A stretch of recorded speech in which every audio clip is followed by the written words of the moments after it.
আর নবীর আব্বা আম্মা নাকি জাহান্নামী। এই মানুষটা আপনার পাশে স্থান পেল কিভাবে? আপনার তো দরকার ছিল ক্ষমতায় এসে তার বিরুদ্ধে আইন প্রয়োগ করে তাকে গ্রেফতার করা। নবীর আব্বা আম্মা কি জাহান্নামী? জাহান্নামী? গায়ে লাগে না? না ক্ষমতা লাগবে নাকি? সিয়াল লাগবে নাকি? হ্যাঁ, যার ভিতরে নবী আছে, যার ভিতরে নবীর মোহাব্বত আছে, আমরা তার সাথে আছি। তার সাথে যার ভিতরে নবীর মোহাব্বত নাই, সে যত পদের মালিক হোক, আমরা তাকে স্যান্ডেলও মনে করি না। লোকটা বলছে যে আব্দুর রাজ্জাক সাহেবের কথা শুনবেন, ছি ছি ছি ছি। আব্দুর রাজ্জাক সাহেব বলছেন যে মোহাম্মদ সাল্লাল্লাহু আলাইহি সাল্লামের বাপ মা জাহান্নামে যাবে। তো একটা লোক এসে বলছে যে আল্লাহ রসুল, আমার বাপ মা তো মুসলমান হওয়ার আগে মারা গেছে, তো ওদের কি হবে? ওরা জাহান্নামে যাবে। তো মন খারাপ করে কাঁদতে কাঁদতে চলে যাচ্ছে। আল্লাহ রসুল বলছে, আরে শোনো শোনো, তুমি কেন যাচ্ছ এভাবে? আমার বাপও তো মুসলমান নয়, সেও তো জাহান্নামে যাবে। তো এইসব বুখারী মুসলিমের হাদিস আর মৌলানা সাহেবের সহ্য হলো না। খালি মৌলানা সাহেব বললেন যে কেন বললেন আব্দুর রাজ্জাক সাহেব যে মোহাম্মদ সাল্লাল্লাহু আলাইহি সাল্লামের বাপ মা জাহান্নামে যাবে? মোহাম্মদ সাল্লাল্লাহু আলাইহি সাল্লামের নিজস্ব বিবরণ, উনি বলছেন যে আমি আল্লাহকে বললাম, আল্লাহ আমার মার ক্ষমার ব্যাপারে একটু অনুমতি দেন, আমি একটু আমার মায়ের জন্য তোমার কাছে ক্ষমা চাই, তোমার কাছে অন্তত ক্ষমার কথাটা বলি। তখন আল্লাহ বললেন, না, তোমার মায়ের ক্ষমার কথা আমাকে বলতে পাবা না।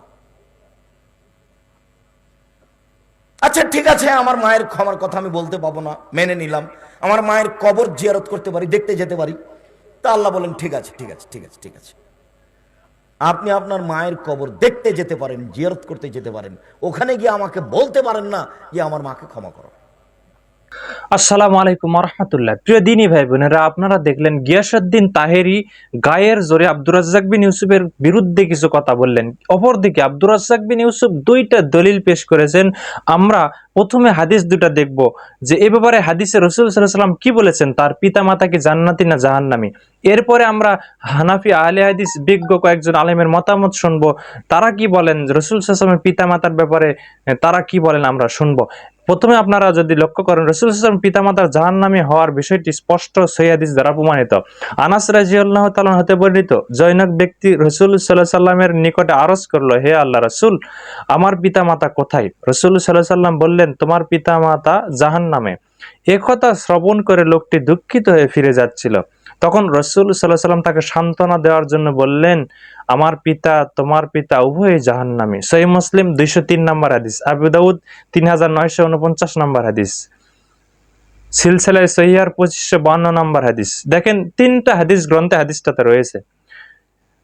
এই হাদিস প্রমাণ করে রাসূল সাল্লাল্লাহু আলাইহি ওয়াসাল্লাম পিতা জাহান্নামী। এরপরে দেখেন, একবার রাসূল সাল্লাল্লাহু আলাইহি ওয়াসাল্লাম মা আমেনার কবর দেখতে গেলেন, তখন তিনি নিজেও কাঁদলেন, তার সাথীগণও কাঁদলেন। অতঃপর তিনি বললেন, আমি আমার প্রতিপালকের নিকট মায়ের জন্য ক্ষমা প্রার্থনা করার অনুমতি চেয়েছিলাম, কিন্তু আমাকে অনুমতি দেয়নি। অতঃপর তার কবর জিয়ারতের অনুমতি চাইলে তিনি অনুমতি দেন। অতএব তোমরা কবর জিয়ারত করো, কেননা তা মৃত্যুকে স্মরণ করিয়ে দেয়। সহিহ মুসলিম 976, মিশকাত 1763। দেখেন, রাসূল সাল্লাল্লাহু আলাইহি ওয়াসাল্লাম তার মায়ের জন্য ক্ষমা চাইতে পারেননি, কেননা তারা ইসলাম ধর্ম পায়নি, তারা মুশরিক অবস্থায় মৃত্যুবরণ করেছে। হাদিস দুটো প্রমাণ করে। সহিহ মুসলিমের হাদিস আপনাদেরকে দেখালাম। দেখেন, গিয়াসউদ্দিন তাহেরি কিন্তু গায়ের জোরে কিছু কথা বললেন, কিন্তু তিনি একটা দলিলও পেশ করতে পারলেন না। অপরদিকে আমরা আব্দুর রাজ্জাক বিন ইউসুফ আরো কিছু দলিল পেশ করবেন এবং হানাফি আহলে হাদিস কয়েকজন আলেমের মতামত শুনবো রাসূল সাল্লাল্লাহু আলাইহি ওয়াসাল্লামের পিতামাতার ব্যাপারে তারা কি বলেন। ইব্রাহিম আলাইহিস সালাম পৃথিবীতে সম্মানী মানুষ, খুব পাওয়ারফুল মানুষ। মোহাম্মদ সাল্লাল্লাহু আলাইহি সাল্লামের বাপ মোহাম্মদ সাল্লাল্লাহু আলাইহি সাল্লাম বলছেন, আব্বা আপনাকে সালাম। তখন ইব্রাহিম আলাইহিস সালাম বলছেন, বেটা তোমাকেও সালাম। ইব্রাহিম আলাইহিস সালাম হলেন বাপ আর মোহাম্মদ সাল্লাল্লাহু আলাইহি সাল্লাম হলেন বেটা। হাদিস তো বুখারী মুসলিম। তো এখন বিচারের মাঠে বাপ বেটা দেখা দেখি হয়েছে, সামনাসামনি, বাপের মুখখান মলিন হয়ে আছে। তো বেটা বলছে, আব্বু আপনাকে তো আমি বলেছিলাম যে আমাকে মেনে নেন, আপনি মানেননি। আপনাকে আমি কত বললাম, আপনি আমার কথা শুনলেন না।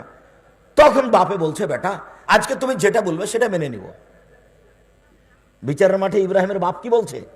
আজকে যেটা বলবে, আজকে তুমি যেটাই বলবে সেটা আমি মেনে নিব। তখন ইব্রাহিম আলাইহিস সালাম আর এই কথা বললেন না যে ও আজকে বলে কি হবে, এই কথা বললেন না।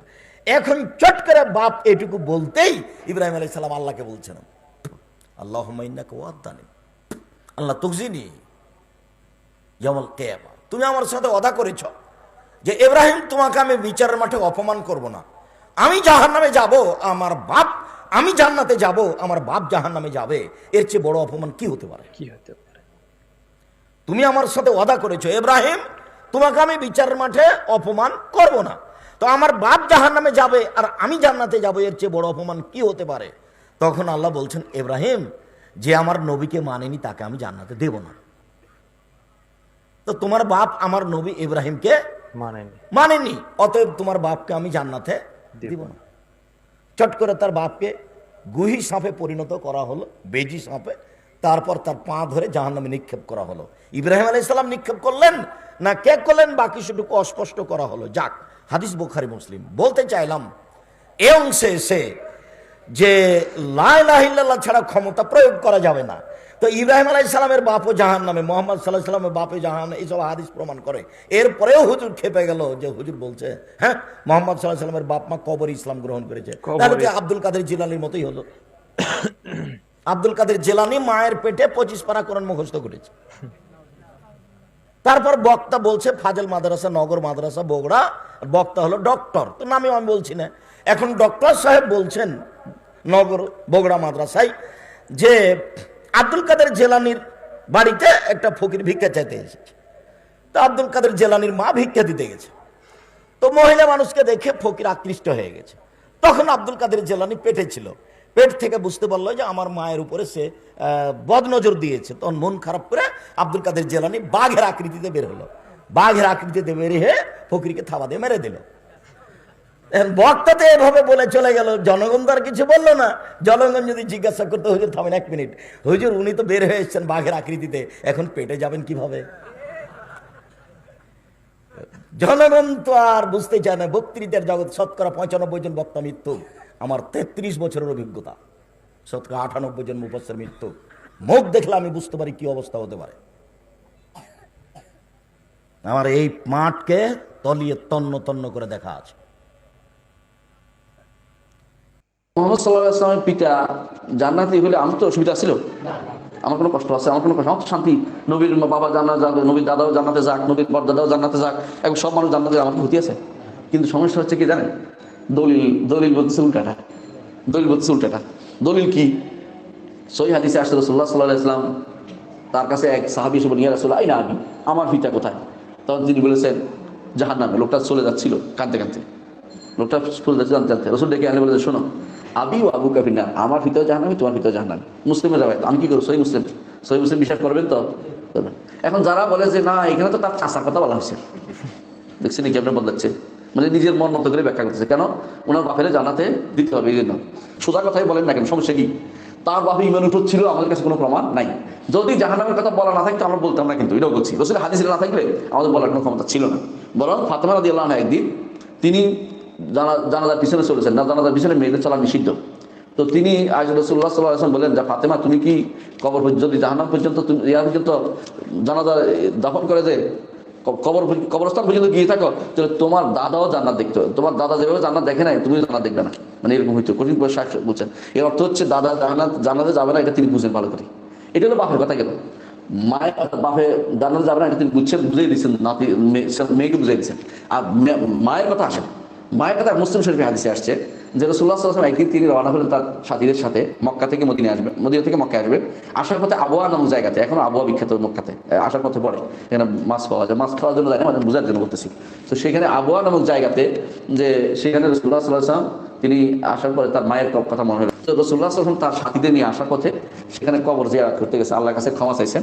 আল্লাহ নিষেধ করেছে কোনো ক্ষমা করা যাবে না, কোনো ক্ষমা চাওয়া যাবে না, কোনো ক্ষমা চাওয়া যাবে না, বুঝছেন তো? আপনার আত্মীয় স্বজন যারা কাফের অবস্থা মারা যায়, কুফরি জানেন যে শিরিক করে গেছে, কোনো ক্ষমা চাওয়া যাবে না, কোনো ক্ষমা যাবে না। রসুল আল্লাহ নিষেধ করেছে, কোনো ক্ষমা যাবে না। রসুল কাঁদছেন, ও আবকা, সাহাবারাও কাঁদছেন, সবাই কাঁদছেন, কিন্তু বলছে যে আমাকে ক্ষমা চাইতে অনুমতি দেওয়া হয়নি, তবে আমাকে কবর জিয়ারতের অনুমতি দিছে। কেউ কেউ বলে যে রসুলের সম্মানার্থে ওদেরকে জীবিত করে ইমানের ব্যবস্থা করা হয়েছে, মানে এগুলি সবই আবেগ। আমারও আবেগ আছে ভাই, কিন্তু আল্লাহর দ্বীনের কাছে, শরীয়তের কাছে, কোরআন এবং হাদিসের কাছে আবেগটাকে নিয়ন্ত্রণ করতে হবে। নবী সাল্লাল্লাহু আলাইহি ওয়াসাল্লামের পিতা মাতা জান্নাতি না জাহান্নামী, এটা যদি নাও জানি আমরা, কোনো ক্ষতি হবে না। নাও জানি তা কোনো ক্ষতি হবে না। প্রথম মৌলিক বিষয়টা জানে, জানা কোনো আকিদার বিষয় না যে আমাকে জানতে হবে নবীর মা বাপ যাবে কোথায়।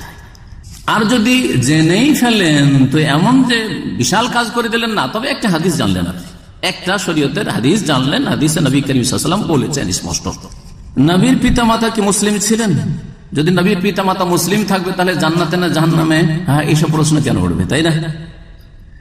তারপরে আপনাদের তো জানাই আছে যে নবী করিম সাল্লাল্লাহু আলাইহি সাল্লামের জন্মের কতদিন পরে বাপ মারা গেছে। তো বাপ তো আগেই মারা গেল, ভূমিষ্ঠ হওয়ার আগে। তারপরে মা মাত্র 6 বছর বয়স। তখন কি ইসলাম ছিল নাকি? না, ইসলাম ছিল না। মক্কার লোকের ধর্ম বা মদিনার লোকদের ধর্ম কি ছিল? মূর্তি পূজা করা। কোরাইশ বংশের ধর্মকর্ম কি ছিল? মূর্তি পূজা করা। কাবার চারিদিকে 360 মূর্তির পূজা করত। তারা কি কবর থেকে উঠে ইসলাম গ্রহণ করেছিলেন? না, জাল কথা। যারা বলবে হ্যাঁ বেদাতি মোল্লাদের হুজুরদের বক্তব্য এটা, এই বক্তারা বলে যে নবী সাল্লাল্লাহু আলাইহি সাল্লাম যখন নবী হলেন 40 বছর বয়সে, তখন কবর থেকে উঠানো হলো বাপ মাকে। আসলেন, আসার পরে কলমা পড়লেন বা কলমা পড়াইলেন নবী সাল্লাল্লাহু আলাইহি সাল্লাম, তারপরে আবার কবরে ঢুকে গেলেন। জি হ্যাঁ, আর মাটি তো দরকার নেই, ওই আগের মাটিতেই চলেছে। জি হ্যাঁ, আউযুবিল্লাহ। ওই এই গুমরাহগুলোকে জিজ্ঞেস করবেন যে কোথায় পেলে এসব কথা। এগুলো হচ্ছে শয়তানের ওহী, মিন ওয়াহি শায়তান। এগুলো হচ্ছে শয়তানের ওহী। কারণ কোরআন কারীমে সূরা আনআম বলেছেন, জি ওয়া ইন্নাশ শায়াতিনা লা ইউহুনা ইলা আউলিয়াইহিম লিইউজাদিলুকুম। যদি কোরআন সুন্নাহর ওহীতে না থাকে তো জানতে হবে যে একমাত্র শয়তানের ওহী। আল্লাহ বলছেন যে শয়তানরা ওহী করে তার বন্ধু বান্ধবদের কাছে, মিত্রদের কাছে, যাতে করে তোমাদের সাথে তর্ক বিতর্ক আর ইখতিলাফ করে। দেখেন, তর্ক বিতর্ক আর এই যে ভ্রান্ত আকীদা পেশ করা কোত্থেকে আসলো? শয়তানের ওহী থেকে। শয়তান এসব কুমন্ত্রণা দিয়েছে এবং পরে আবার মারা যান। ভিত্তিহীন কথা। কেউ যদি প্রশ্ন করে যে নবীর পিতামাতা জান্নাতি না জাহান্নামী, তো গুনাহগার হবে, এইটাও নাকি করা যাবে না। তাই যদি হইতো তো নবী করিম সাল্লাল্লাহু আলাইহি সাল্লাম কি এক সাহাবী এসে জিজ্ঞেস করলেন, ইয়া রাসূলুল্লাহ আইনা আবি, আমার বাবা কোথায়? সহিহ মুসলিমের হাদিস, সহিহ মুসলিমের 302 নম্বর হাদিস আছে, আইনা আবি, আমার পিতা কোথায়? তখন নবী করিম সাল্লাল্লাহু আলাইহি ওয়াসাল্লাম বললেন যে ইন্না আবাকা ফিন্নার, তোমার বাবা তো কুফরের অবস্থায় মারা গেছে, জাহান্নামে গেছে, ওই অবস্থায় মারা গেছে, ইসলাম কবুল করার আগে জাহান্নামে। তখন তার উপর শোকের ছায়া নেমে আসলো, মনটা ভারী হয়ে গেল, বড়ই দুঃখিত। তখন তাকে সান্ত্বনা দেওয়ার জন্য চলে যাচ্ছে লোকটা দুঃখিত অবস্থায়। নবী সাল্লাল্লাহু আলাইহি ওয়াসাল্লাম ডাকলেন, ডাকার পরে বললেন যে শোনো, ইন্না আবি ওয়া আবাকা ফিন্নার, নিশ্চয়ই আমার পিতা আর তোমার পিতা উভয়ে জাহান্নামে, উভয়ে জাহান্নামে। এই প্রশ্নটা করা তাহলে জায়েজ না জায়েজ নয়? যদি না জায়েজ হইতো তো ওই সাহাবীকে তখনই চমকিয়ে দিতেন, ধমকিয়ে দিতেন যে এই প্রশ্ন করা তোমার ঠিক হয়নি, খবরদার আর এইসব প্রশ্ন করবে না। এই প্রশ্ন করলে নবীজি নাকি কষ্ট পায়, এগুলোর কোনো দলিল নেই। এই প্রশ্ন করলে নবীজি কষ্ট পাবে, তো নবী সাল্লাল্লাহু আলাইহি ওয়াসাল্লাম নিজেই তো বললেন, এই কষ্টদায়ক কথা তো নিজেই বলেছেন, ইন্না আবি ওয়া আবাকা। এটা তো বাপের ক্ষেত্রে হলো। মায়ের ক্ষেত্রে কি বলবেন? হাদিস ওটাও সহিহ মুসলিম আছে। নবী করিম সাল্লাল্লাহু আলাইহি ওয়াসাল্লাম মদিনা থেকে মক্কার পথে ছিলেন। আবওয়া নামক স্থানে যখন পৌঁছলেন, ওখানে মায়ের কবর হয়েছিল, কারণ মদিনা থেকে বেরিয়ে আসার পথে ওখানে আত্মীয়দের বাড়িতে আসছে, আর ওই অবস্থায় অসুস্থ হয়ে মারা যান। নবী সাল্লাল্লাহু আলাইহি ওয়াসাল্লাম সাথে ছিলেন ছোট কালে। বলছেন নবী সাল্লাল্লাহু আলাইহি ওয়াসাল্লাম যে আবওয়াতে যখন পৌঁছলাম, ইস্তাযানতু রাব্বি আন আযুরা কবরা উম্মি, আমি আমার রবের কাছে অনুমতি চাইলাম যে আমার মায়ের কবরটা একটু দেখি। আযুরা মানে ভিজিট করি, দেখি। নবী সাল্লাল্লাহু আলাইহি ওয়াসাল্লাম প্রথম দেখার অনুমতি চাইলেন, আন আযুরা কবরা উম্মি, আমার মায়ের কবরটা দেখবো, জিয়ারা করব, ভিজিট করব। হাউজেন আলী অনুমতি দেওয়া, ঠিক আছে তোমার মার কবর দেখে আসো। তাহলে বোঝা গেল যে অমুসলিমদের কবর যদি থাকে, কবর দেখতে যেতে পারে, আত্মীয়তার খাতিরে যদি অমুক জায়গায় আমার মায়ের কবর, বাপের কবর আছে বা কেউ কারো আছে, সফর করে নয়, সফর করে মুসলিমের কবরে যেন সফর করা যায় না, কিন্তু রাস্তা দিয়ে যাচ্ছেন একটু দেখে নি, ঠিক আছে। সুম্মা ইস্তাযানতু রাব্বি আন আস্তাগফির লাহা, তারপরে আবার অনুমতি চাইলাম যে আমার মায়ের জন্য একটু ইস্তিগফার করি, মানে ক্ষমা প্রার্থনা করি, যে আল্লাহ মাগফির লি উম্মি, আল্লাহ আমার মাকে ক্ষমা করে দাও। এই দোয়া করার জন্য কি চাইলাম? ইস্তাযানতু রাব্বি, রবের কাছে অনুমতি চাইলাম। ফালাম ইউযান লি, আমাকে পারমিশন দেওয়া হইল না। কেন দেওয়া হইল না? মুসলিমের জন্য দোয়া করা নিষিদ্ধ হইতো? মুসলিম থাকলে নিষিদ্ধ হইতো? কখনো নিষিদ্ধ হইতো না। তাহলে বোঝা গেল যে কুফরের অবস্থায় মারা গেছেন আমেনা। আর কুফরের অবস্থায় মারা গেলে আল্লাহ বলছেন ওমা হুম বিখারিজিনা মিনান নার, কোরআনে আছে না নেই? যারা কুফরের অবস্থায়, শিরকের অবস্থায় মারা যাবে, তারা জাহান্নামের আগুন থেকে কখনো বের হবে না। ইব্রাহিম আলাইহিস সালামের বাবা জাহান্নামী, এটা শুনতে আমাদের কষ্ট হয়। রাসূল সাল্লাল্লাহু আলাইহি ওয়াসাল্লামের মা বাবাকে কবর থেকে তিনি তুলেছেন। আচ্ছা, মরার পরে কি আমল জারি থাকে? কে বলেছে এসব কথা? মরার পরে তো সব আমল বন্ধ, সব শেষ। এখন মা বাবার কবর থেকে তুলছে, তারপরে কালেমা পড়াইছে, তারপরে আবার কবরে গেছে। আপনার কাছে দলিল কোথায়? সুস্পষ্ট দলিল তো চাই। কোনো ঐতিহাসিক বলেছে, কেউ বলেছে, কোনো কিতাবে পাইছি, এটা কি কথা হইতে পারে নাকি? অথচ আমি শুনেছি একজন বিজ্ঞ আলেমের মুখে এই কথা। ওই আলেমগুলোর কি অবস্থা জানেন? এলেম আছে, তারা হলো ওই সমস্ত মানুষের মতো যারা তাদের সামনে যা পায় তাই তাদের বক্সে ঢুকায়, বস্তায় ভরে। সামনে স্বর্ণ পাইছে, সেটাও বস্তায় ঢুকাইছে, সামনে কিছু ময়লা পাইছে, সেটাও ঢুকাইছে। তো প্রিয় দিনী ভাই বোনেরা, আপনারা শেষ পর্যন্ত দেখলেন আবু বকর মোহাম্মদ জাকারিয়া, শাইখ মতিউর রহমান মাদানী এবং আবুল কালাম আজাদ বাশার, তিনজন আলেমী একই কথা বললেন। দেখেন, রাসূল সাল্লাল্লাহু আলাইহি ওয়াসাল্লাম নিজে সহিহ মুসলিমের হাদিসে বলেছে যে আমার পিতাও জাহান্নামে, তোমার পিতাও জাহান্নামে। মায়ের ব্যাপারেও এরকমই বলা হয়েছে, মাও জাহান্নামে যাবে, যে আমার মায়ের জন্য ক্ষমা চাওয়ার অনুমতি রাসূল সাল্লাল্লাহু আলাইহি ওয়াসাল্লামকে দেওয়া হয়নি। দেখেন, তার পিতামাতা জান্নাতে গেলে আমরা যে আহলে হাদিসরা মানে যে মন খারাপ করতাম, এ কথা কিন্তু নয়। দেখেন, এটা আল্লাহর বিধান। যেখানে যারা ইসলাম ধর্ম গ্রহণ করেনি তারা জাহান্নামে যাবে, এটা আল্লাহর আদেশ, আল্লাহর হুকুম, আল্লাহর বিধান। যারা ইসলাম ধর্ম গ্রহণ করেনি, যারা শিরিক অবস্থায় মারা গেছে, মূর্তি পূজা অবস্থায় মারা গেছে, তারা যেই হোক না কেন তারা জাহান্নামে যাবে। সেটা ইব্রাহিমের পিতা হোক, মুহাম্মদ সাল্লাল্লাহু আলাইহি ওয়াসাল্লামের পিতা হোক। আশা করি আপনারা বিষয়টা বুঝতে পেরেছেন। আল্লাহ আমাদেরকে বিতর্ক থেকে হেফাজত করুক, সঠিক বুঝ দান করুক। দেখা হয় পরবর্তী কোনো ভিডিওতে। আসসালামু আলাইকুম ওয়া রাহমাতুল্লাহ।